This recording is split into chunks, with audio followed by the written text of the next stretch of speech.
Thank you. So, welcome Sphere IT. I'm really excited to be here today and talk to you about these strategies for reintegration into the workplace. Let me tell you a little bit more about myself. So, my name is TETIANA GURAL. I'm a consulting manager at Pegasystems. So, I'm responsible for team development and engagement, but also in my work, I use my Pega technical skills to help our clients to solve their business challenges. So quite a lot of exciting stuff. Apart from that, I'm also executive MBA graduate. And apart from that, I'm also a leader of the employee resource group, which is focusing on gender equality and women empowerment, specifically in the workplace. And apart from that, I'm also a huge book club evangelist. So I really enjoy reading leadership, business, motivational, inspirational books, exchanging those ideas with my colleagues, inspiring each other. So chances are that if we end up talking, I will try to recruit you in one of my book clubs. Just be prepared. Regardless of all those credentials, when I first saw the information about call for papers from Sphere IT, and I saw this topic about reintegration into the IT workforce after taking the break, my imposter syndrome kicked hard in. And I thought, what do I know about those strategies? What do I bring to the table? Well, let me show you another version of me. This is also TETIANA GURAL. She's a mother of two very active toddlers. My older daughter is 4, and my younger son is 2. So actually, I know a thing or two about taking a break from the career and then going back into the workplace. I would like to ask the question to our audience.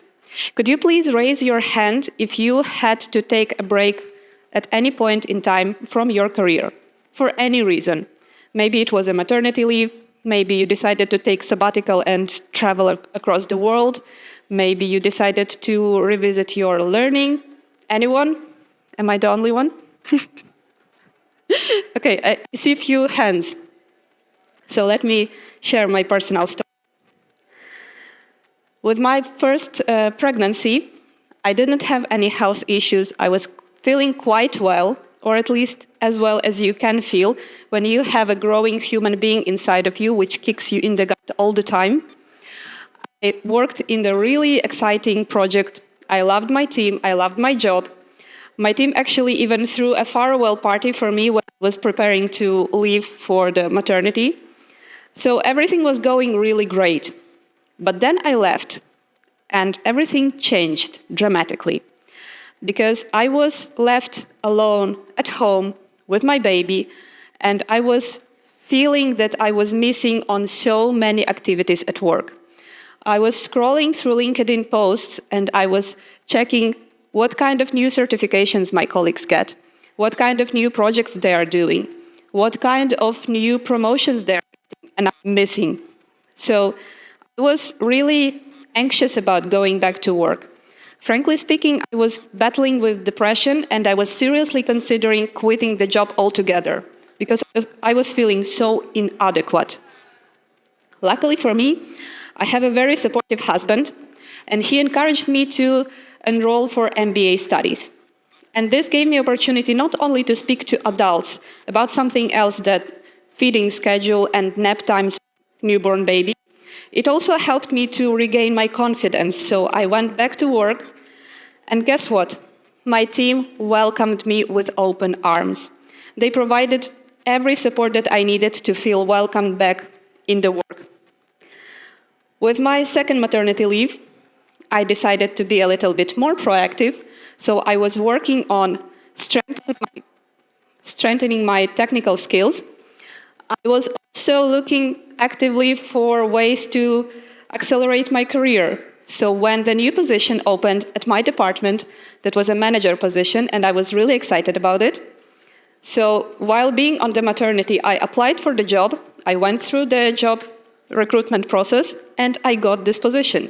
So for the second maternity leave, I was eagerly waiting for this opportunity to get back to work and step into this new exciting role that I was dreaming about. And of course, I understand that I am lucky to have such a supportive family that can help me raise my kids so that I can keep my career on track. Fortunately, my experience is far from universal. So let me bombard you with a little bit of statistics. Last year, Total Jobs, the biggest hiring platform in UK, together with Fawcett Society, membership charity organization from UK, which advocates for women's rights since 1866. So those two companies did a survey, and they released the results of this survey in June last year. They asked a group of working young women with kids under the age of 4. They found out that 1 in 5 working mothers with such young children, she considers quitting her job because the childcare pressure and the job responsibilities are really difficult to combine. And I was one of those 5 women. And sadly, 1 in 10 women actually does quit because they find it too difficult to do the caregiver responsibilities and do the work responsibilities at the same time. So this is not the all. They also found out that 2/5 of working mothers, they turned down the promotion opportunities. Again, because they felt that it would be too difficult to combine a new role and taking care of their family. And only 1/3 of working mothers in UK have access to the flexible work arrangements that they need. This is quite upsetting. But maybe this is just the UK thing. Maybe this doesn't apply to women with high qualification. So let's take a look at the other statistics. This time from Harvard Business School, the most prestigious institution in the whole world if you want to get the business degree. They decided to do a survey among their graduates, and they asked people with MBA degrees.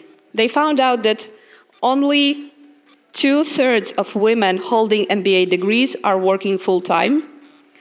And for men, only 1 in 20 men with the MBA degree does not work full-time. So the numbers are just not comparable. Clearly, there is something going on. And we can clearly see from those information that most professional women have to take a break at some point in their career. And it's up to the employer to provide the strategies for those women to get back to work, feel belonging to the workforce, and feel welcomed. So let's move on. Let me ask you another question. Do you use LinkedIn? Show of hands? Yes, I'm not surprised. Basically, everyone knows this most popular, biggest network for making professional connections. LinkedIn also decided to take a look at the statistics, at data in their user profiles. So they analyzed information that they had in profiles of people who reported taking a break from their work at some point. And they specifically analyzed what were the most common reasons for women and for men to go on a break. So try to make a guess. What was the most common reason for women to step away from work? Anyone? Let me give you a hint. Having a baby, yes. For women, full-time parenting is the most common reason to step away from the career. On the second place, we have health and well-being. On the third place, caregiving. So top 3 reasons for women to make a break in their career is caregiving responsibilities.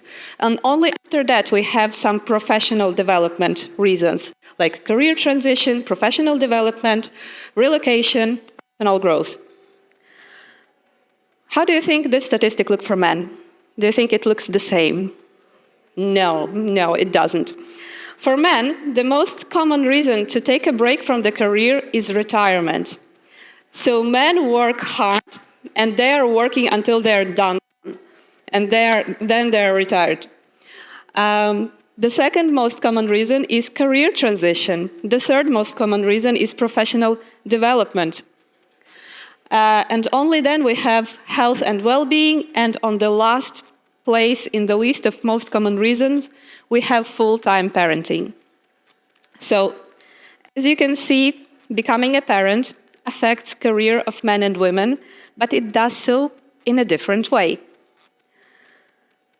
And of course, it's not only about maternity leave, it's not about women only either. For example, American market research company that specializes in the sentiment, behavior, and motivation of American adults since 1963, the Harris Institution, they did a survey of the representative group of highly qualified women. And they found out that 37% of highly qualified women reported that they had to make a break in their career. They had to make a pause at some point. For women with kids, this percentage is even higher, it's 43%.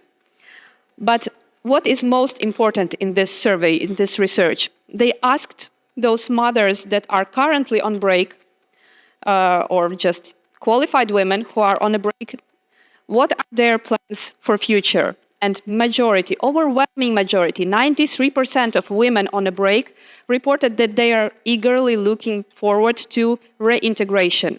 They want to get back to their job. So we have large numbers of highly qualified professionals that are looking for ways to feel welcomed at work. Why is this important? Why do we talk about those breaks and people on break so much? Well, let me show you another piece of statistics. In 2022, according to Eurostat, we had 9.4 million people employed in the IT sector. Sounds like a lot, but actually this is not enough. Because according to the Digital Compass program, which is designed by European Commission, and it governs the digital transformation of European economy, we need more than that. We need much more than that by 2030. We need much more than that in order to achieve the goal of digital transformation for 2030. Otherwise, the European economy will be just left behind and we will not be progressing. So it's important to recognize that with every person that is stepping away from their work at some point, we are losing a high potential. We are losing people that could help us achieve this goal, that could help us move forward. Okay, this was quite upsetting, but let's talk about what we can do about this. So, reintegration strategies. We can distinguish between two types of strategies. Individual effort. So these are some things that I was doing consciously or subconsciously when I was on break, like strengthening your skills, looking for new learning opportunities, looking for new job opportunities even. And there is also a systematic approach. And what's important to notice here that if we want things to change, really change, we need to apply this systematic approach, because otherwise we will rely on individuals and their life situation. Not everyone will have the same conditions as I did. Not everyone will have access to the childcare. Not everyone will have access to getting new learning opportunities. So we need, as employers, to apply those systematic strategies to help people to feel welcomed. What strategies are those? So let me share you something that we are doing at my work at Pega. The first one is gradual return to work policies. And this is not a unique thing for Pega. This is actually something that a lot of companies across the globe already applied. And basically it means that for people who are returning back from break, they can choose to work part-time while being paid as for the full-time. At Pega, we offer such people to work 4 days out of 5 and get full payment for the first month after the break. And it helps to align your personal life with your work life and helps to adjust those schedules that sometimes are just not adjustable. The second one is flexible work. Let's be honest, flexible work become norm after pandemic, so it's no wonder that this is something expected by people returning from break as well. And those people that are returning from break, Usually they have a lot of responsibilities that align with the typical work hours. So if you need to drop your kids to school, if you need to pick them up for practice, if you need to take them to the doctor, usually this will happen between 9 to 5, so regular work hours for the corporate world. Allowing employee to decide when is their most effective work time will help those employees feel like they belong to your work. The third strategy is, again, something really obvious: supportive culture. I was telling you about the farewell party that my team threw to me. I was talking about how they welcomed me after I came back. It all matters. Apart from those celebrations, my team also, actually my manager was also trying hard to include me in status updates for our company, of course with my consent. I was invited for all of the celebrations, all of the integration events, and if I was able, was trying to attend those to feel connected to my colleagues. So this again helps to create the sense of belonging. Okay, the next one is something that we are not doing yet, but I am advocating for introducing this: onboarding procedures. It's obvious to us that when a new person joins our company, this person needs to have an onboarding procedure. They need to have training, they need to have knowledge transfer, they need to have the support from their peers to get on track. Well, if we are thinking about someone who has been away from the work for 12 months or so, this is basically a new employee as well. They need the same level of support. They also need to know what changed in the company, what are the current strategy, what are the current procedures. They need all the same things that the new hire gets. The next thing that I think would also make tremendous difference is having an official body. Official body, preferably that would be a person from the same department and preferably in the same job title. And this person would be a first point of contact for someone who is returning from the break. And this person would be a first point of contact for any questions that usually we think are too silly to ask to our direct manager. Like, how do I ask for PTO? How do I create a ticket for IT system? How do I print something in our office printer? How do I get to my GitLab or something like that? So all of those things, the body would be able to either help or at least point in the direction of the responsible person. And the last thing, paternal leave. So I would like us to encourage, stop thinking in terms of maternity leave and start thinking in terms of paternal leave. Because men also want to have the time to connect with their kids.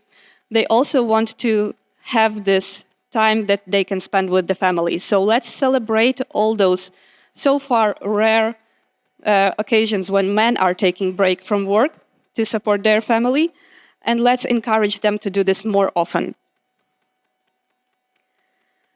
So as you can see, those strategies, they are not very difficult. They're not very pricey. They're quite easy to implement. And what's important that if your company will not do this, the other companies will. And I know for a fact that there are recruitment strategies where the recruiter will specifically look for profiles of women on maternity leave, and they will offer them new exciting job opportunity. And if this woman had already had the job that she was not happy about, she didn't have flexible work condition, she didn't have the support, she didn't feel welcomed, it would be so much easier for her to make the decision to change the job completely. And you will lose this high professional candidate. So in conclusion, I would like to say that this path from the break back to the workforce, it's filled with challenges, but also with opportunities. For individuals, those challenges and opportunities are about getting new skills, strengthening existing skills, maybe looking for new jobs somewhere else. For companies, this is the opportunity to create more resilient, more diverse, more inclusive IT workforce. And I believe that together we can bridge this gap. Okay, Thank you. I believe now we have time for questions.